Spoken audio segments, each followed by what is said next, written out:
हिमाचल प्रदेश के मुख्यमंत्री सुखविंदर सिंह सुक्खू ने केंद्र सरकार पर मनरेगा को कमजोर करने का गंभीर आरोप लगाया है।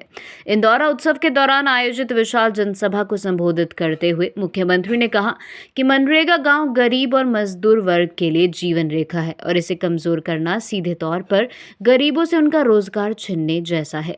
मुख्यमंत्री ने कहा कि कोरोना काल में जब देश भर में उद्योग धंधे और रोजगार के साधन बंद हो गए थे, उस समय मनरेगा ने लाखों गरीब परिवारों को सहारा दिया और ग्रामीण अर्थव्यवस्था की रीढ़ बनी। उन्होंने आरोप लगाया कि केंद्र सरकार योजना का नाम बदलकर इसे धीरे धीरे समाप्त करने की कोशिश की जा रही है, जिसे कांग्रेस सरकार किसी भी सूरत में स्वीकार नहीं करेगी। मुख्यमंत्री सुक्खू ने कहा कि मनरेगा से गांव में रोजगार मिलने से पलायन रुका था, लेकिन अब इस योजना को कमजोर कर ग्रामीणों के संवैधानिक अधिकार छीने जा रहे हैं। नशे के मुद्दे पर मुख्यमंत्री ने स्पष्ट किया कि प्रदेश सरकार ने नशे के खिलाफ जीरो टॉलरेंस नीति अपनाई है। चिट्टा जैसे घातक नशे के कारोबार से जुड़े किसी भी व्यक्ति को बख्शा नहीं जाएगा। नशे से अर्जित संपत्तियों को जब्त किया जाएगा। मुख्यमंत्री ने शिक्षा में सुधार, नई भर्तियों और कांगड़ा धर्मशाला को पर्यटन राजधानी के रूप में विकसित करने की प्रतिबद्धता भी दोहराई।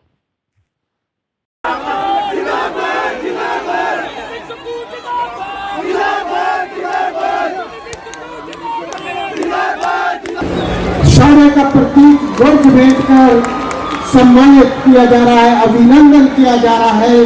कर्तव्य ध्वनियों के साथ हम आज अपने सम्मानीय मुख्यमंत्री महोदय जी का यहाँ अभिनंदन करते हुए गौरवान्वित महसूस कर रहे हैं।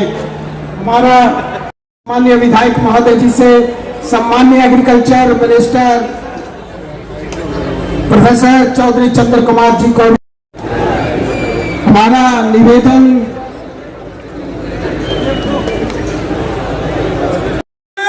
चिट्टा मुक्त बनाना है। माननीय मुख्यमंत्री जी ने ठाना है चिट्टा मुक्त बनाना है, तो आप सभी को किसी तरह से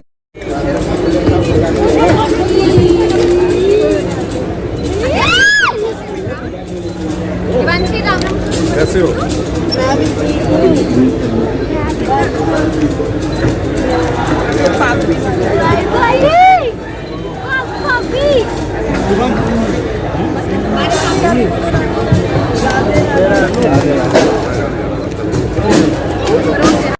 स्वागत अभिनंदन कर दीजिए जोरदार तालियों और हल्ले के साथ, और इजाजत दे दीजिए कि ये हमारी प्रस्तुति शुरू करें हम। 20 वर्ष पहले डॉक्टर मनमोहन सिंह जी देश के प्रधानमंत्री हुआ करते थे, अर्थशास्त्री थे। श्रीमती सोनिया गांधी जी हमारी यूपीए की अध्यक्ष हुआ करती थी। उन्होंने सोचा कि इस बड़े भारत की जनसंख्या जो तकरीबन 140 करोड़ के करीब अब हो चुकी है, गांव के लोगों को रोज़गार कैसे दिया जाए। इस दृष्टिकोण से काफ़ी समय से विचार विमर्श हुआ, कई एनजीओ से बात हुई और कई लोगों से बात हुई, और पूर्व गृह मंत्री लाल कृष्ण आडवाणी ने भी बाहर जाकर कहा था कि पूरे विश्व में सबसे बड़ी रोज़गार गारंटी योजना कोई है तो महात्मा गांधी राष्ट्रीय ग्रामीण रोज़गार गारंटी योजना है। बड़ा दुख होता है कि एक दिन में भी जहां चर्चा होनी चाहिए थी, पहले सेलेक्ट कमेटी पहले लोकसभा में पास हुआ। लोकसभा में हमारे जो जनरल सेक्रेटरी ऑर्गेनाइजेशन केसी वेणुगोपाल जी, उन्होंने कहा कि इसे सेलेक्ट कमेटी को भेजिए, और फिर राज्यसभा में 8 घंटे की बहस के बाद पास कर दिया गया। इतनी जल्दी से ये बिल पास किया गया।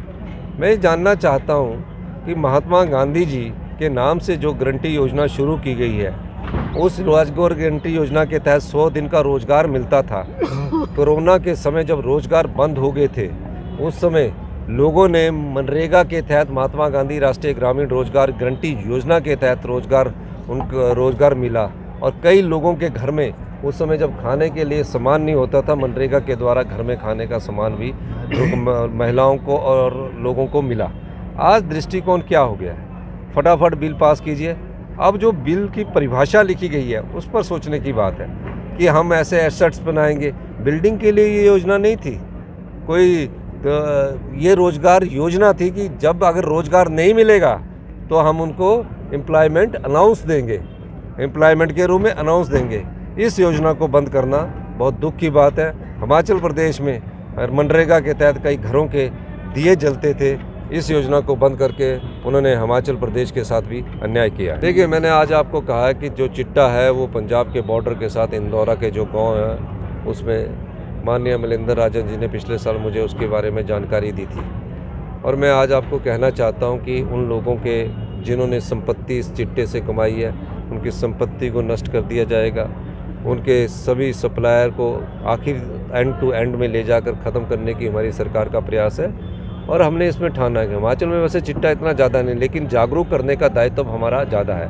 पंजाब के साथ लगते एरिया में थोड़ा सा इसका प्रभाव बढ़ा है और उस प्रभाव का को ख़त्म करने का दायित्व हिमाचल प्रदेश की सरकार का। टूरिस्ट आए, मोस्ट वेलकम आए, हिमाचल प्रदेश में उनके स्वागत के लिए खड़े हैं और हिमाचल प्रदेश हमेशा से ही हम उनका स्वागत करना चाहता है। और पर्यटक हमारे अतिथि देवो भव की संस्कृति के तहत है। पहली बार कार्निवल को नोटिफाई किया गया।